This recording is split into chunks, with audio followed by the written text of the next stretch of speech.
Hello everyone. तो आज सुबह मैं उठी और मेरे रूम का हाल कुछ ऐसा था। और मैंने अपने रूम को सबसे पहले क्लीन किया, क्योंकि हमें साफ़ सफाई रखना बहुत ज़रूरी है, तभी हमें एक अच्छे एनवायरनमेंट में हम पढ़ाई कर सकते हैं। और मैं आपको बताना चाहती हूँ, मैं यूपीएससी के साथ साथ एसएससी की भी प्रिपरेशन कर रही हूँ और सेम चीज़ें आती हैं, बस यूपीएससी का लेवल बहुत हाई है।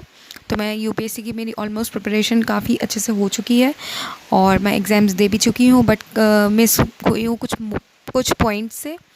बाकी और फिर एसएससी में तो हमें मैथ्स पढ़नी पड़ती है, रीजनिंग पढ़नी पड़ती है, वो भी हमारी सी सेट में आती है। इंग्लिश भी आती है।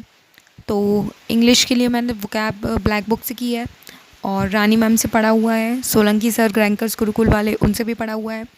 और उनकी मैराथन चल रही है, जो कि अभी एसएससी का एग्ज़ाम है अभी 1 महीने के बाद। तो मैंने वो एग्ज़ाम भी फ़िल किया है, फॉर्म फ़िल किया है। तो मैं चाहती हूँ कि यूपीएससी वाले बच्चे जो भी हैं वो अगर इसकी प्रिपरेशन करें तो उसके साथ साथ ये वाला एग्ज़ाम भी ज़रूर दें, क्योंकि आपका मेंस का यूपीएससी के मेंस में लैंग्वेज पेपर आता है, लैंग्वेज पेपर ए और बी। तो बी तो हिंदी होता है, एक तो कंपलसरी होता है जो कि इंग्लिश होता है, सबको देना होता है। कुछ हिल स्टेशंस वाले एरिया में नहीं देना होता है, नॉर्थ ईस्ट वाले एरिया में नहीं देना होता है लैंग्वेज पेपर। बाकी बाकी सबको तो देना पड़ता है। तो यही सब है। तो वो कैब भी आपकी स्ट्रांग होनी चाहिए, तो उसके लिए मैंने उससे पढ़ा है। बाकी सब एसएससी का आप देखती हूँ, एग्ज़ाम क्वालिफाई हो जाए तो बेटर है। इसमें इंटरव्यू तो है नहीं, प्री है, मेंस है, और मैथ्स तो आपको करनी है। यूपीएससी के लिए पढ़ना है तो उसके लिए भी पढ़ना है, और आप एग्ज़ाम देंगे, हो सकता है आपका क्वालिफाई हो जाए, तो आप अच्छे से पढ़ें। रीजनिंग तो सब लोग कर ही लेते हैं। उसके साथ साथ मैथ्स आदित्य रंजन सर से मैंने की हुई है। मैथ्स के बेस स्ट्रॉन्ग कर लीजिए, आप मैथ्स आराम से कर लेंगे। उसके बाद इंग्लिश के लिए आप ब्लैक बुक को यूज़ कर लीजिए।